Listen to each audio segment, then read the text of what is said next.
invitation. We have Dr. Stephen Horn on the line with us right now. Dr. Horn is the head of nuclear research and development at UCLA. Dr. Horn, thank you for agreeing to talk to us. Oh, thank you. How many nuclear weapons are there? Well, consider the atom bomb that fell on Hiroshima in 1945. In the nuclear stockpile today, we would have the equivalent of 700,000 of those bombs. To put it more dramatically, that would amount to 4 tons of TNT for every man, woman, and child in the world. It's like having your own Oklahoma City truck bomb for each and every one. Oh, I'm sorry, Dr. Horn.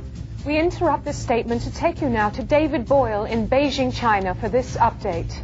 Helen, the footage you are seeing is less than 90 seconds old. I'm standing here not a quarter mile from the Chinese Defense Ministry headquarters, which, as you can see, has just been rocked by an enormous explosion. We were waiting here for a statement from the Chinese on the attack on the Nebraska when the building just burst into flames. Then, within a matter of seconds, the entire structure just caved in on itself. There is no doubt that what we have just witnessed is a U.S. retaliation for an attack on the Nebraska and that our planet has just edged closer to the brink of World War III. David Boyle, WNN, Beijing. Ladies and gentlemen, we have just received word from NORAD Command that several land-based nuclear missile launches have now been detected. We will keep you apprised as to their intended targets, but for now we are advising everyone who can see us right now to take immediate shelter. General Alcazar, nukes inbound, Tel Aviv, Jerusalem, ETA 3 minutes. You know what to do. Something's fist. Now confirmed that a nuclear explosion has rocked the Soviet nuclear missile site on the Kamchatka Peninsula in northern Russia. No word yet on who is responsible for the bombing, and also no word on whether or not the Russians had launched any weapons of their own prior to the strike. There is little doubt, however, that more nuclear strikes can be expected around the world in the next little while. We take you now back to Richard Stanfield at the Pentagon. Forces not already in the Gulf are being mobilized in record numbers, and the United States will throw every resource it has into battling these enemies of peace. A full draft program is now being prepared and will be announced within the hour. In the meantime, we ask all Americans to pray for the President of the United States will now address the nation. My fellow Americans, approximately 11 minutes ago, several hundred nuclear weapons were launched against us and our allies by the enemies of world peace. The exact targets cannot be determined, but catastrophic destruction is a certainty. Even though the policy of mutually assured destruction was intended to deter an event such as this one, it is also a philosophy that I believe must be carried out in practice, not just in principle.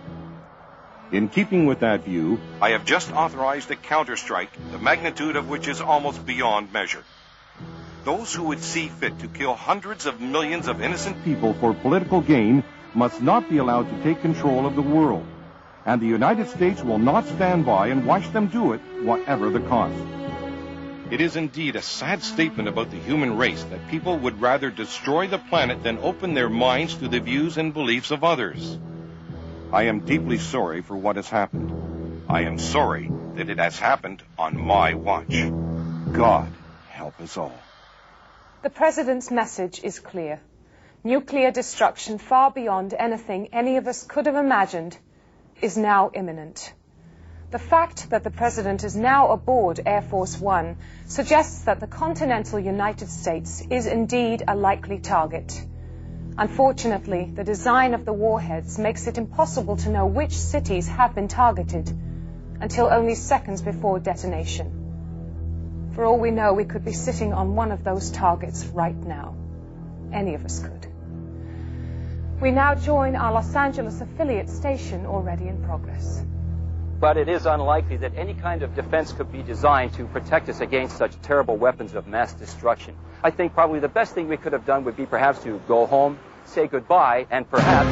Oh my God, Charlie, this is impossible. This is just impossible. I just can't believe it. I don't know what to say. My cameraman, Charles Tappan, he's just disappeared right in front of me.